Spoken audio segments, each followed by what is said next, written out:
but also a kind of cultural victory in we did it our way, and it looked like it might be paying off, and that's affirming at a kind of deeper level than just my guy won. Yeah, You know what? it's a movement in terms of what This said. is a vote against Washington. That's what this is. Yeah. A lot of the immigration policy utterly transformed. So a lot of big things are about to happen in this country if Trump wins. And why people elected him is, to me, actually, there's something we're going to argue about, but just projecting forward, trying to think we have to now widen our horizons of what American future is about to look like in the next 5 years. I think the state of the country is simple, Brett. You know, look, it's not that complicated if you really think about it. For example, is it really that hard to get away from NEA, top-down education, run from Washington, Common Core standards, or better to give it back to states and local municipalities? The biggest political upset news story in 100 years, in at least 100 years. Donald Trump, not favored to win against 16 opponents, comes through the primaries, wins the primary, everybody discounts him, comes into a general election totally behind, against a machine that had all the establishment, all of it, including the Republican establishment, basically either silently or vocally against him, and he's about, not yet, but he's on the verge of pulling off. And I think we're going to look back at this. It's more so than any other election, presidential election, that we've seen in our lifetimes, but go back 100, 150 years. Let's go to Nate Silver right now. Nate Silver, you had your forecast coming into the night like so many others. In fact, you were more cautious on Hillary Clinton victory than many others, but you still had it above 70%. You've had this dramatic change as the results have come in. Kaylee and our other partisans, we've got another key race alert. Whoop. All right, let's get another key race alert right now. It's a cliffhanger. All right, let's take a look at Michigan right now. Michigan is so critically important. 62% of the vote is in, and Donald Trump still maintains a lead of nearly 32,000 votes over Hillary Clinton. 60% of the vote is in. Hillary Clinton is ahead by 40,000 votes, 48.6% to 47.8%. 20 electoral votes at stake in Pennsylvania. Hillary Clinton ahead. In Nevada, 66% of the vote is in, and Hillary Clinton has a lead there, almost 40,000 votes ahead of Donald Trump, with its 6 electoral votes at stake. In Nevada, Hillary Clinton is ahead, and in Utah, 31% of the vote is in, a third almost of the vote is in. Donald Trump has a lead of almost 100,000 votes over Hillary Clinton. Story of Hillary Clinton underperforming or Donald Trump doing much better than expected? It's both. In these suburban counties where Hillary Clinton has to take what she does in the cities and then add to that margin, all those college-educated women that we talked about in the pre-election polling, they're out there in the suburbs. A mile and a half away from the Javits Center, you're at the New York Hilton Hotel. There's the ballroom behind you. That's where Donald Trump will be appearing at some point, we assume. What's the mood over there? Yeah. Well, the mood is the exact opposite of what Breonna Keeler just passed on a few moments ago. It is not over yet, you're right, Wolf, but it is starting to feel like a victory party here at Trump campaign headquarters. The possibility of a Donald Trump victory tonight is roiling, and we've been talking about this in the world. Financial markets, Asian stocks down sharply. Japan's Nikkei average off nearly 4%. Overnight stock futures for Wall Street are down more than 4.5%. The dollar has dropped sharply against the Japanese yen and against the euro, and the price of gold is up sharply, which is, Stuart Stevens, what we see happen when people get worried about economic stability, right? He has 232 electoral votes compared to Hillary Clinton's 209 electoral votes. You need 270 to become the president of the United States. He is ahead of Hillary Clinton right now, but there's Wisconsin, New Hampshire, and you can see some of these, the difference is 6,000, the difference in New Hampshire. Maine is too close to call. Minnesota is too close to call. Pennsylvania, part of Hillary Clinton's firewall, still too close to call. A 7,000 vote difference there. I don't know if you caught that. Nevada is too close to call, and Arizona too close to call. My thoughts go right now to Barack Obama in the White House right now, Michelle Obama in the White House right now. They poured everything they had into this in the final weeks. President Obama, going back to the White House Correspondents' Center, it was 3 years ago, showed nothing but contempt for Donald Trump. This is repudiation. Traditional campaign this was. It was Donald Trump with a microphone, a hat, and an airplane. Twitter account. And a Twitter account. and a lot of agenda, and it's something that they don't view as satisfying needs. Barack Obama expanded Medicaid dramatically in a lot of these white working class communities under the idea that it would both help them, but that it would also give them a vested interest in re-electing the Democratic Party. This is the what matter in Kansas about. Clearly that didn't work.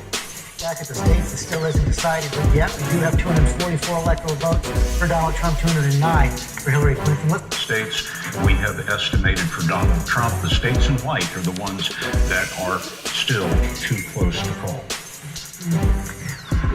We want to go now to Like Pennsylvania, Wisconsin, or Pennsylvania and Michigan, Pennsylvania and Iowa, that would put him to 270.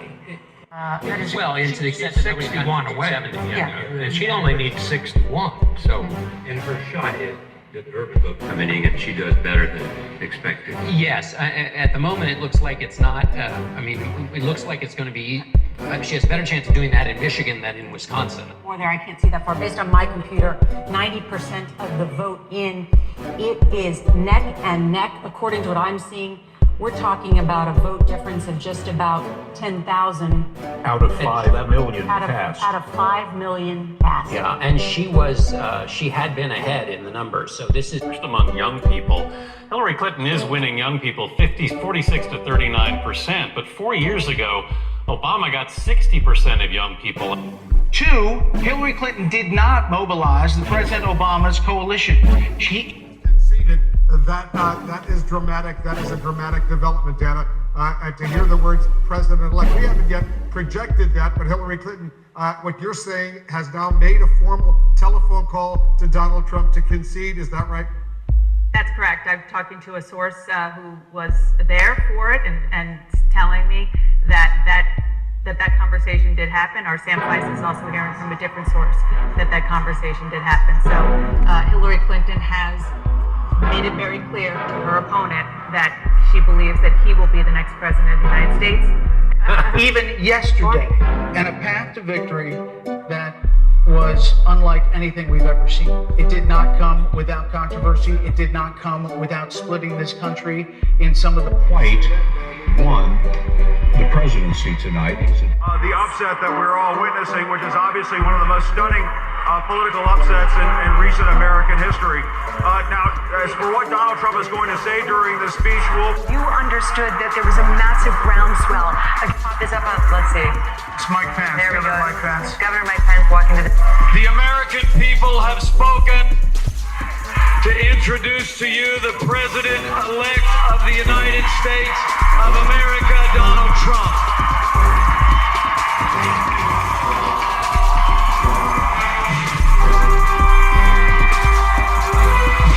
To keep you waiting, complicated business.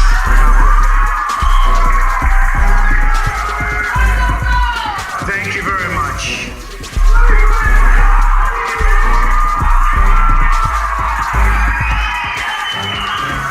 I've just received a call from Secretary Clinton.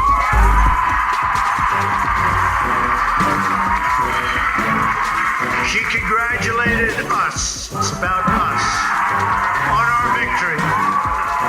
And I congratulated her and her family on a very, very hard-fought campaign. I mean, she fought very hard. United people. Every citizen of our land, that I will be president for all Americans. And this is so important to me. Support me in the past, of which there were a few people. I'm reaching out to you for your guidance and your help so that we can work together and unify our great country. An incredible and great movement. We must reclaim our country's destiny and dream big and bold and daring. We have to do that. We're going to dream of things for our country and beautiful things and successful things once again. I want to tell the always put America's interests first. We will deal fairly with everyone, all people and all other nations. We will seek common ground, not hostility, partnership, not conflict. And Admiral refrigerator, the door is closed, the lights out. Butter's getting hard, the eggs are cooling, and the jello is jiggling. The 30,000 emails. I'm not making excuses. I said it was a mistake and I regret it. This is the single biggest scandal since Watergate. There is no case here. We're going to win at the border. We're going to build a wall. Mexico's going to pay for the wall. You could put half of Trump supporters into what I call the basket of deplorables. She has tremendous hate in her heart. I don't care what he says about me. I care about what he says about you. I pledge to every citizen of our land that I will be president for all Americans. Admiral refrigerator, the door is closed, the lights out. How is this possible? Butter's getting hard, the eggs are cooling, and the jello is jiggling. The Admiral refrigerator, the door is closed, the lights out. Butter's getting hard, the eggs are cooling, and the jello is jiggling. The Admiral refrigerator, the door is closed. How is this possible? How is this possible? How is this possible? How is this